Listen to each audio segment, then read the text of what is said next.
Мен Айтұмардың анасы Назерке Бөлікбайқызы боламын.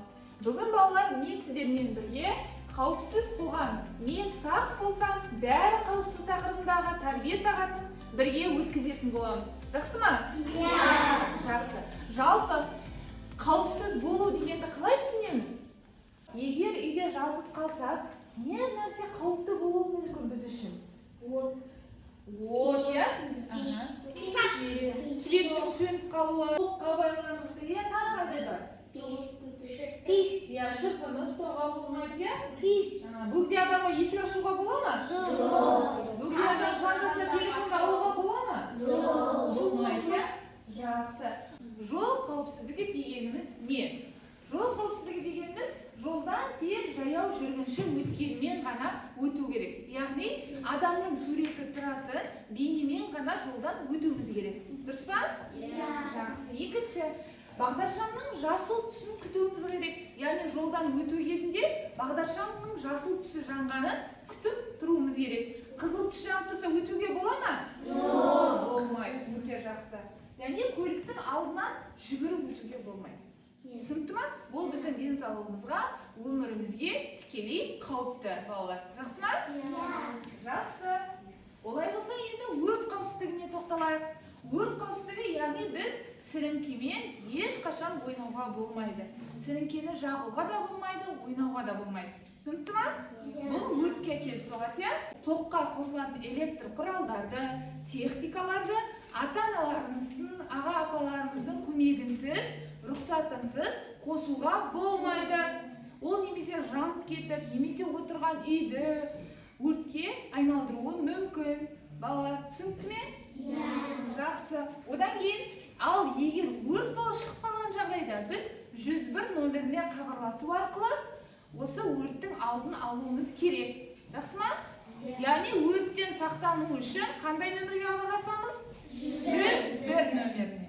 Өте жақсы. Не бар? Телефон бар, иә? Телефон арқылы біз интернетке шығып байланысамыз, иә, балалар? Дұрыс па? Енді қараңыз. Телефонмен танымайтын адаммен сөйлеспеу керек. Иә?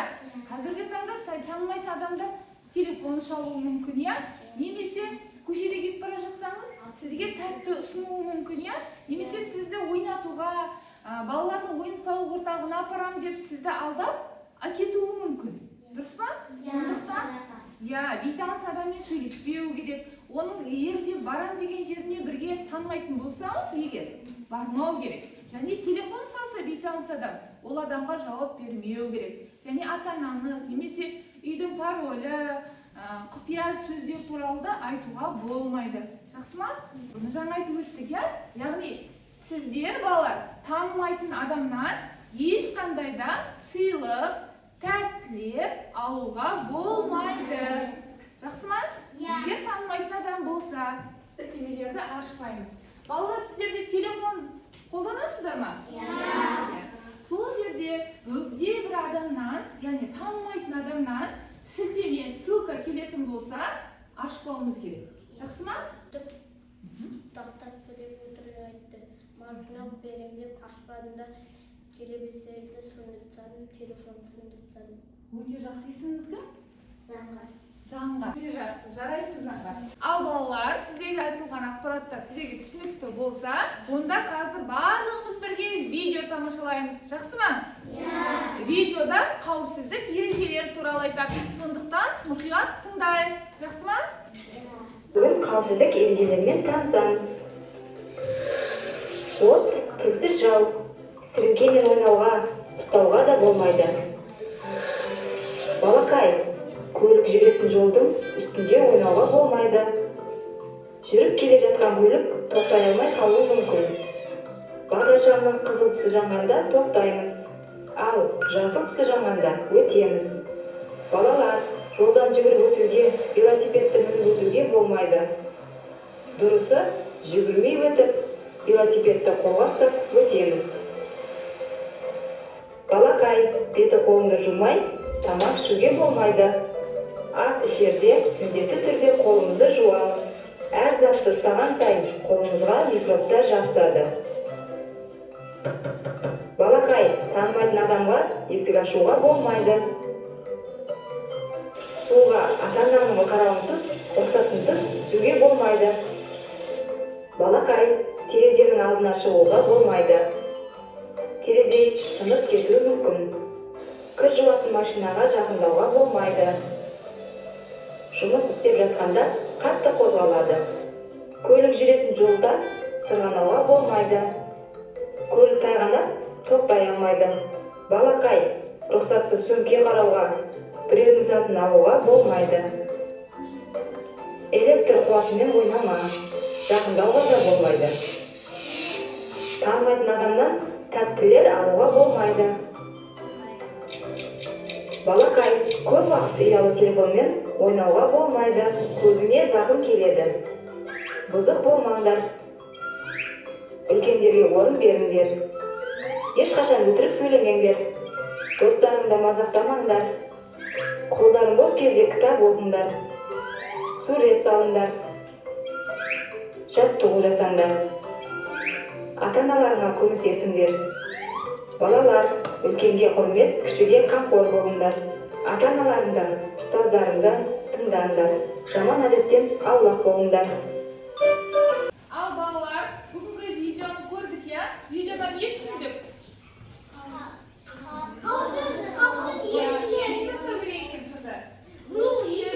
Автобуста үлкен адамдарға жол беру керек па? Осы уақытымызда не істеу керек?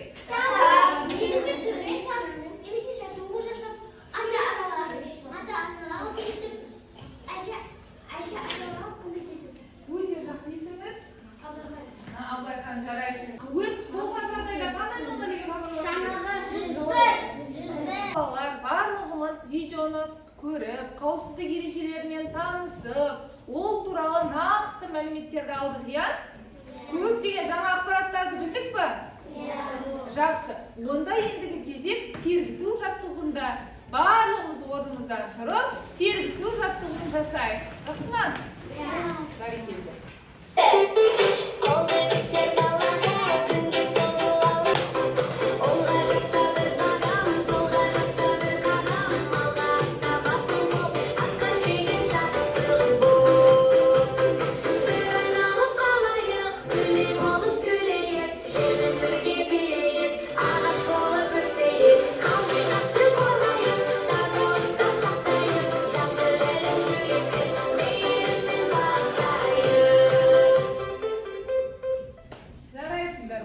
Ал балалар, ендігі кезекті сәт бізде төтенше қызметтер жөнінде мағлұматтар алу. Төтенше қызметтер дегеніміз не? Сіздер мүмкін дүниетану пәндерінен өткен боларсыздар, я?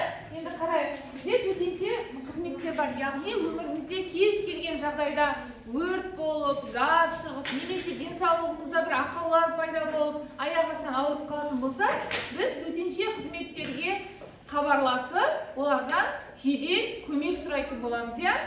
Ол үшін балалар тыңдап өтейік, ең бірінші 101. 101 дегеніміз, яғни кез келген жағдайда, өрт болған жағдайда біз 101 нөміріне хабарласу арқылы құтқарушыларды шақыра аламыз. Яғни өрт болған жағдайда қандай нөмерге звондаймыз? 101. Өте жақсы. Ал екінші, кез келген бұзақылық, немесе сізге біреу тиіскен жағдайда, қорыққан жағдайда, заң бұзған жағдайда біз полиция қызметіне хабарласамыз. Оның номері 102. Жақсы ма? Ал одан кейін, егер отбасымызда, немесе достарымыздың арасында аяқ астынан біреу ауырған болса, немесе құлап қалған болса, денсаулық жағдайына байланысты қандай да бір зақым келген болса, біз дәрігерлерге қоңырау шалып шақырамыз. Ол 103 номер, яғни жедел жәрдем қызметі. 103 номер, жақсы. Енді үйімізде әрқайсымызда газ бар, тамақ істейтін.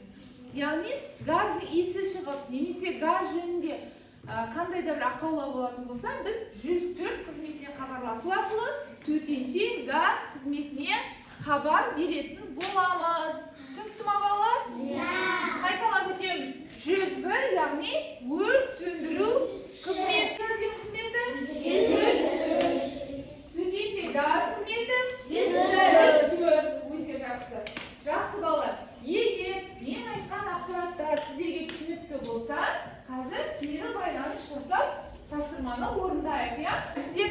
қолдарыңызда карточка бар, иә? Карточкеде, яғни мына жерде өрт сөндіру, газ, төтенше газ қызметі, жедел жәрдем және полиция қызметкерлерінің машинелердің фотолары тұр, суреттері.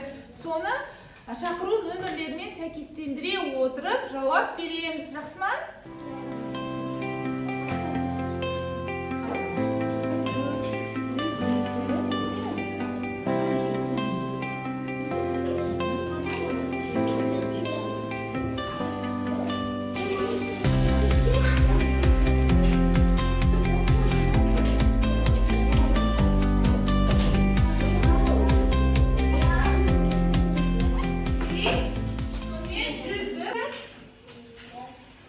Полиция, 103.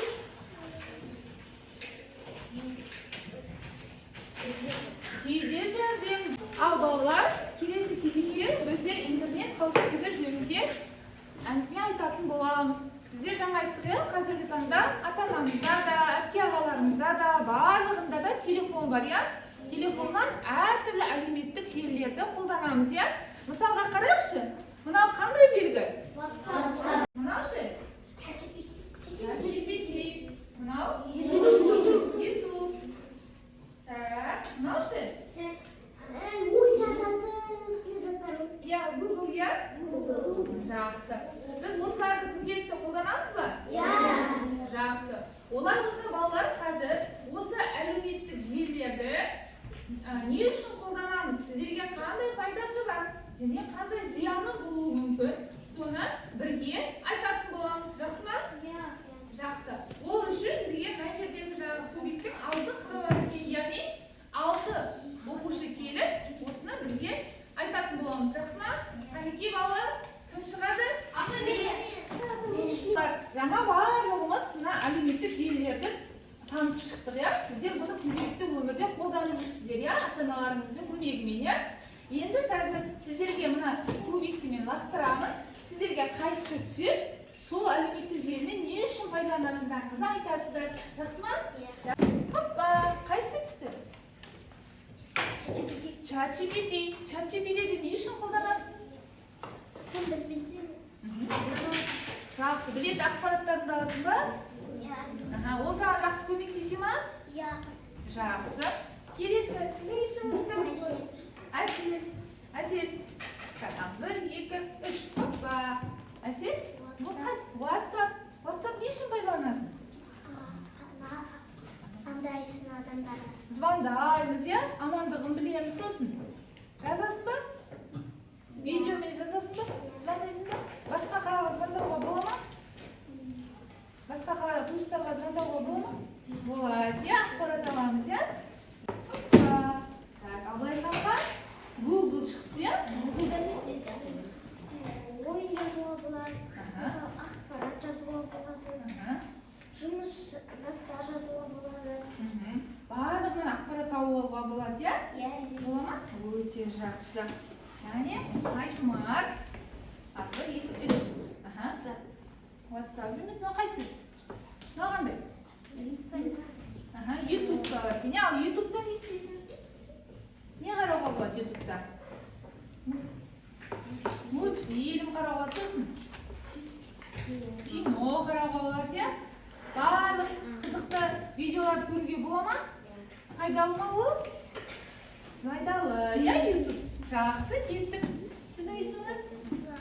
Абдурахман. 1, 2, 3. Мынау қандай Абдурахман? Инстаграм. Инстаграмда не істейміз? Инстаграмды көресің бе үйде? Не көресің? Оның ішінде не шығады? Сурет шығады, яғни суретке түсіп салуға болады, иә? Естелік па бұл? Естелік, өте жақсы. Хоппа. Мынау қандай әдіс? Кап-кат дейді, иә? Бұл жерде не істейміз?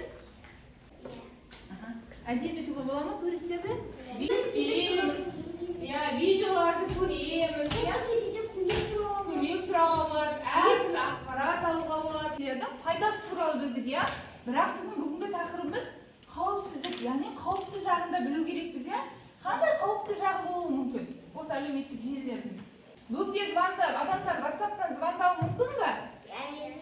Алуға бола ма телефонды? Болмайды. Бөгде адамдар хабарлама жазса, жауап беруге бола ма? адресін сұраса, ол үйіне келіп бір затты ұрлап кетуі мүмкін. Жақсы. Инстаграмға танымайтын адамдарға фотоны жіберуге бола ма? Болмайды. Ал егер мысалға ChatGPT-ден білмейтін есептерді өзің шығармай жад көшіріп алуға бола ма? Болмайды. Түсінбей қаламыз, иә? Оны өз ойына шығаруға керек. Дұрыс айтасың. Ал ертегілерді осыдан алуға бола ма жүктеп? Оқу үшін кітаптарды? Болады, иә? Біз жаңа соңғы ақпаратымыз бұл интернет желілерінің пайдасы, зияны, яғни қауіпті, қауіпсіз жақтарын ажыратқан болдық, иә? Енді балалар, бүгінгі сабақ бойынша алған барлық ақпараттарымыздың қорытындысын шығаруымыз керек, иә? Сонымен балалар, өмірде не істеуге болады?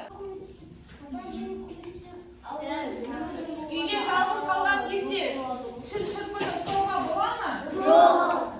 Кір машинаны қосуға бола ма? Жоқ. Енді бір кір машинаны басқан де басқасы басқа күнге басып кетуі мүмкін. Жолдан өткен кезде бағдаршамды қарауымыз керек па? Иә. Қандай түсте жүруіміз керек? Жасыл. Қандай түсте жүруіміз керек? Жақсы. Енді бізде соңғы жаттығу бар. Бұл яғни сіздер бүгінгі сабақтан түйгендеріңізді, өмірде қайсы бұрыс, қайсы қауіпті, қауіпсіз екенін ажыратасыздар.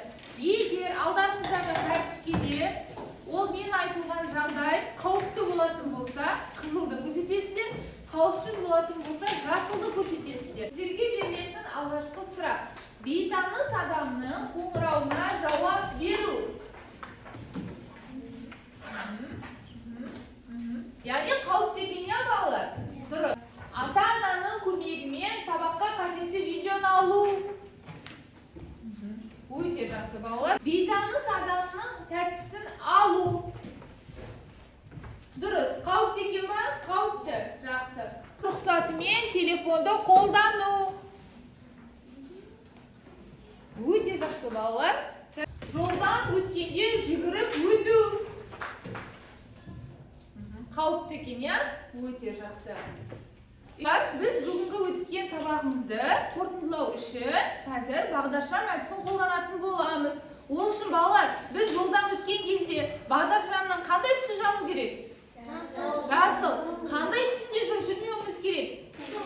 Қызыл.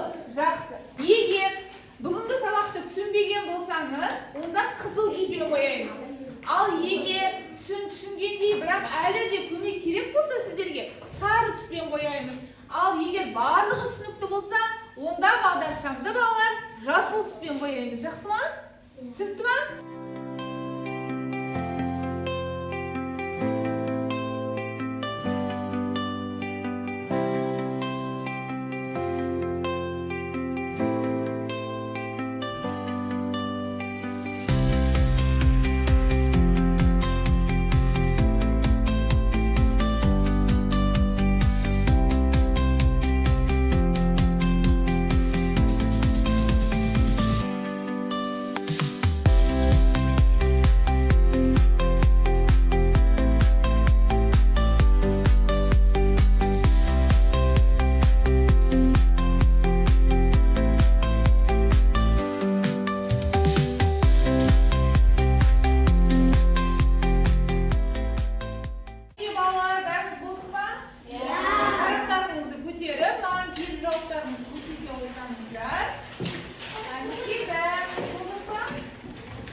Нұрайым сарымен бояпты, иә, әлі көмек керек, түсінбеген тұстар бар екен. Қандай жердің түсініксіз болды? Кубик ойынын дұрыс түсінбедіңіз, иә? Солай ма? Кубиктегі әлеуметтік желілер туралы әлі де ақпарат алу керек, иә? Жақсы ма? Өте жақсы. Телефонды көп пайдаланбау керек, иә? Қолданбайсың ба көп телефон? Өте жақсы. Қандай көмек қажет екен, Айша? Қандай көмек керек? Сізге Чат GPT түсініксіз екен, я? Чат GPT не екен білмейсің ба? Әлі қолдан көрген жоқсың, я? Ал балалар, соғысымен бүгінгі сабағымыз аяқталды. Жарайсыңдар, сіздерге көп рахмет. Сау болыңыздар.